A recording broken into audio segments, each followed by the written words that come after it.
In 1527, again, the Muslims working for the Spanish, Azen Mori, a Moroccan Berber,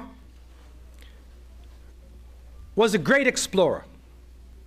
And it is reported that a group was sent out from Florida. And we aren't even taught this in the history books. A group was sent out, 300 Spaniards, which included this Muslim, and they went from Florida to the West Coast and back to Texas. Only 3 people, along with Azen Mori, survived. The rest were killed by the natives. And it is reported that he was the first person, the first explorer, to enter into the Pueblo Indian villages. But they wipe him out of the history book. And he was the one that led the conquistadores across to help them understand what actually existed in the Southwest. They also, when they tell you the founding of this country, they tell you about Jamestown. And you think that the country was founded with the British in Jamestown, but we know that the conquistadores, the Spanish, were here before the British.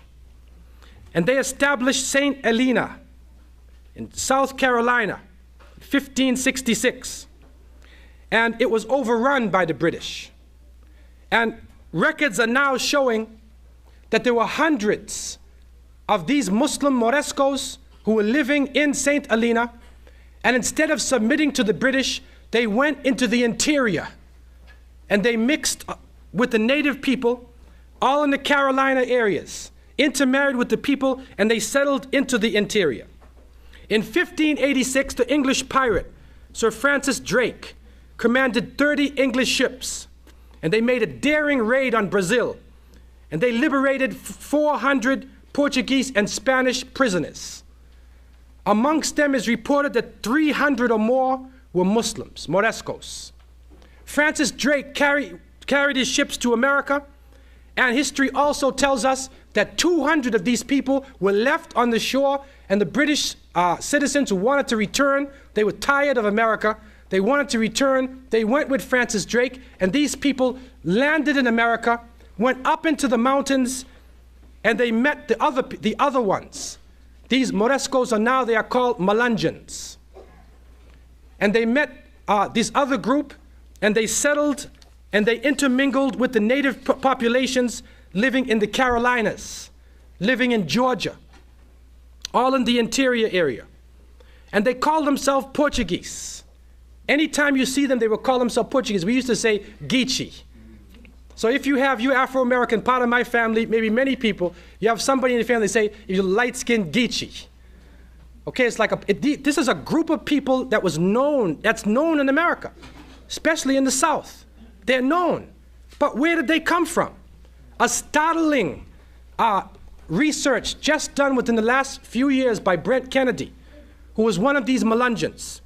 He found out he had this disease, sarcoidosis, a terrible disease. And when he checked out this disease, he found out that the only people who have this disease are the people who live along the Mediterranean. The Spanish, the Portuguese, Sicilians, Moroccans, Libyans, Turkish. These are the people who have this disease. And they checked it genetically to these groups. And so when he checked out history more, and he was given a grant to check out history, he found out that in the mid-1600s, there were people living amongst the Powhatans and related tribes of Eastern Virginia and North Carolina who were described as dark like Indians, but called Portuguese. The similar people in South Carolina called themselves Turks. The early 17th century Powhatan Indian description of heaven is nearly word for word like the description found in the Quran itself. In 1784, Tennessee Governor John Sevier records an encounter with people in the western North Carolina with dark skin, reddish-brown complexions. They were supposed to be of Moorish descent, he said, of Moorish descent. In eastern Tennessee in the late 1700s, Jonathan Swift, an Englishman, married a Melungeon woman and utilized Melungeon men in his own silver mining operation, and his dark-skinned companions were known as Mecca Indians. And when they described these people, they said these people were really good with silver crafts. They were crafts, and this is what coming out of Spain. The Muslims were the crafts artisans.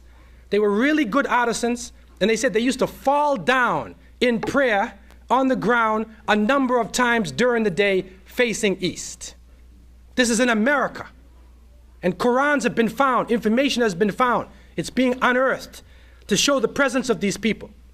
And so, to come to a conclusion, what is now coming to the surface is that anybody coming from the southeastern part of the United States, whether you consider yourself white, black, Portuguese, Geechee, mixed, Indian, whatever you think you are, that if your last name, and there's a lot of names, but the most famous ones, if your last name is Adams, Adkins, Bell, Bennett, Berry, Bowling, Chavis, Coleman, Collins, Gibson, Goins, Hall, Jackson, Lopez, Moore, Mullins, Nash, Robinson, Sexton, and Williams.